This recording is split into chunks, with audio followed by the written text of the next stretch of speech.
Nosso evangelho de hoje é Lucas 1, de 5 a 25. Nos dias de Herodes, rei da Judeia, vivia um sacerdote chamado Zacarias, do grupo de Abia. Sua esposa era descendente de Abraão e chamava-se Isabel. Ambos eram justos diante de Deus e obedeciam fielmente a todos os mandamentos e ordens do Senhor. Não tinham filhos, porque Isabel era estéril, e os dois já eram de idade avançada.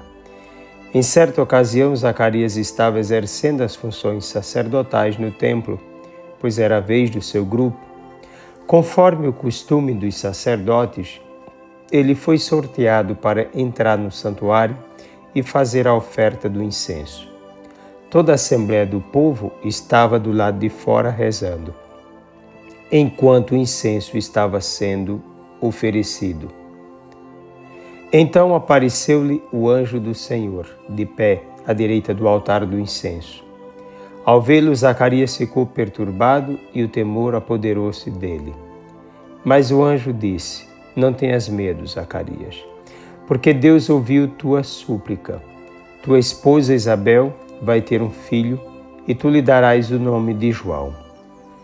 Tu ficarás alegre e feliz, e muita gente se alegrará com o nascimento do menino, porque ele vai ser grande diante do Senhor.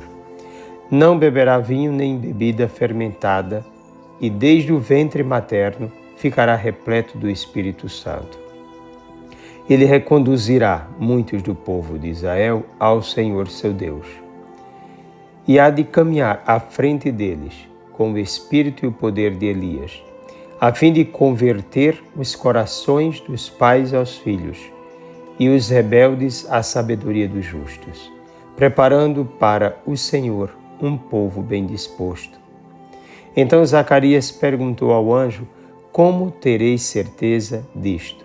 Sou velho e minha mulher é de idade avançada. O anjo respondeu-lhe: Eu sou Gabriel. Estou sempre na presença de Deus e fui enviado para dar-te esta boa notícia. Eis que ficarás mudo e não poderás falar até o dia em que essas coisas acontecerem, porque tu não acreditaste nas minhas palavras, que hão de se cumprir no tempo certo. O povo estava esperando Zacarias e admirava-se com a sua demora no santuário. Quando saiu, não podia falar-lhes, e compreenderam que ele tinha tido uma visão no santuário. Zacarias falava com sinais e continuava mudo. Depois que terminou seus dias de serviço no santuário, Zacarias voltou para casa. Algum tempo depois, sua esposa Isabel ficou grávida e escondeu-se durante 5 meses. Ela dizia: Eis que o Senhor fez por mim, nos dias em que ele se dignou tirar-me da humilhação pública. Palavra da salvação. No Antigo Testamento, encontramos outros textos que tratam de nascimentos que demonstram a ação direta de Deus em vista de uma missão muito especial. É o caso de Gênesis 18, 10 a 15, Juízes 13 e 1 Samuel 1, de 4 a 23. Isso significa que Deus age livremente nas suas escolhas e não se prende às leis do tempo e do espaço. Sua ação depende exclusivamente de sua vontade, certamente sem ser arbitrário. A iniciativa divina não fere e não contradiz a liberdade humana. O que Deus deseja para o bem da humanidade favorece justamente essa liberdade, dando-lhe seu verdadeiro sentido. É por isso mesmo que a realização do projeto divino exige não somente sua divina vontade, mas também a resposta do escolhido. Os casos acima elencados, bem como o do texto de hoje, foram preparados, pois já existia nos pais uma predisposição da graça de Deus em cada um. Na verdade, os pais já viviam voltados para Deus. O Os que foram escolhidos vão nascer e crescer envolvidos nessa mesma graça. Em alguns casos, houve dúvidas pelo fato da idade, mas não negação da ação de Deus. Por causa disso, vieram as consequências, como a mudez de Zacarias até o nascimento do seu filho. Fazendo um paralelo com Maria, já se sabe que, segundo o mesmo evangelista, Lucas, que existe uma grande diferença. Maria não duvidou, não questionou o anjo sobre a veracidade, mas o como poderia acontecer tal verdade se ela não conhecia homem algum. E, segundo Santo Agostinho, também não pretendia perder sua virgindade. Ao entender como aconteceria tudo isso, lançou-se absolutamente à disposição da vontade divina. Eis aqui a serva do Senhor. Sara duvidou Zacarias também, ambos com a mesma lógica da idade avançada, e Zacarias ainda acrescentou a impossibilidade devida à esterilidade da esposa, um exemplo da mãe de Samuel. Mesmo assim, na dúvida, foram obedientes ao Senhor. As escolhas, por mais distantes que sejam na Sagrada Escritura, são sempre cristológicas. O Pai conduziu toda a humanidade, e especialmente o seu povo, para o encontro definitivo com seu Filho Jesus Cristo. No hoje de cada um existe um chamado de Deus para a transformação do mundo por meio do Salvador, a luz do mundo. Não somente os chamados especiais, mas toda e qualquer escolha realizada por Deus está voltada para Cristo de algum modo, pois somente no Verbo feito carne o homem pode encontrar-se e realizar-se por ação do Espírito Santo. Nesse sentido, mais claramente pode-se pensar na vocação de João Batista, que logo cedo, ainda no ventre de sua mãe, Isabel, teve um contato, um encontro com seu Senhor e ficou cheio do Espírito Santo. A voz encontrou a palavra que a inspirou definitivamente para a missão. Nesse texto é percebida a impossibilidade salvífica da antiga aliança, que por si mesma não pode salvar.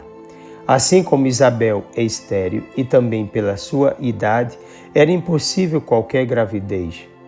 Ela vivia um drama pessoal, pois pelo fato de não poder gerar um filho, considerava isso uma vergonha, uma humilhação pública. Mas nada é impossível para Deus, o que para ela não tinha mais solução, nem para a antiga aliança. Deus revela sua iniciativa, sua força, seu poder. Então serve-se de tudo isso para indicar sua presença na história. O que antes era impossível, agora começa a ser visto como esperança, pois somente por meio de Jesus Cristo, cabeça da nova e eterna aliança, é que o Antigo Testamento encontra seu verdadeiro sentido e realização, pois foi em vista do Novo Testamento que o Antigo passou a existir.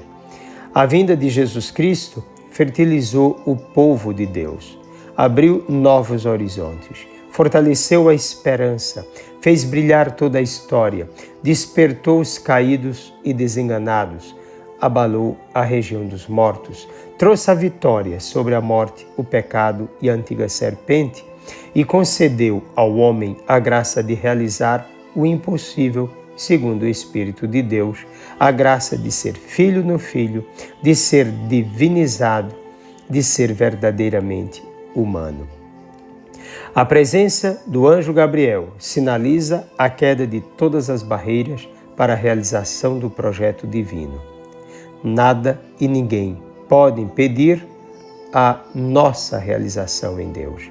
O nosso Deus é o Deus um e único, misericórdia, presença contínua, pois é o Deus conosco. Amor total. Não existe impedimento para a ação divina em nossa vida. O anjo Gabriel nos anuncia que devemos ser sempre abertos à vontade de Deus e assim veremos suas maravilhas. Estejamos certos de que, mesmo que tudo pareça impossível e vergonhoso, Deus agirá em nosso favor. Mesmo que duvidemos muitas vezes, mas se permanecermos fiéis e abertos à sua vontade, atingiremos o que Ele deseja. Mesmo que tudo pareça nos conduzir ao desespero, Deus nos provará seu amor e sua presença salvadora, provando que vale a pena esperar e confiar nele. Ele fará o milagre de uma vida nova e identificada com o Salvador em cada um de nós. Já percebeu a presença de Deus em sua vida? Já duvidou do seu chamado?